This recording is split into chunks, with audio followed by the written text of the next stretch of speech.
guys, tanawa na sad guys, nanapod silang Paulo o Kim Cho diri guys. Grabe ka sweet ni Paulo guys, o tanawa. Ang bulak guys, siya nagdala. Grabe niya ka in love ni Kimi. Gentleman kay si Paulo guys. Busy kay sila, napapicture sa mga bata kay nami siguro silang duha guys. Tanawa o. Ugoy, si Paulo.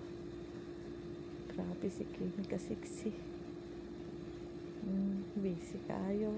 Mura po silang mga wala ka anha pa diha. Pero sige, nag-anha guys. Ang mga bata, nami silang duwag yun. Basta si Kimi. Okay. Guys, ayan yun mo. Kalimot og subscribe guys. Kay tulo pa yun. Isa pa yun taon nakabukaw kong subscribers. Okay guys. Bye. Salamat. God bless.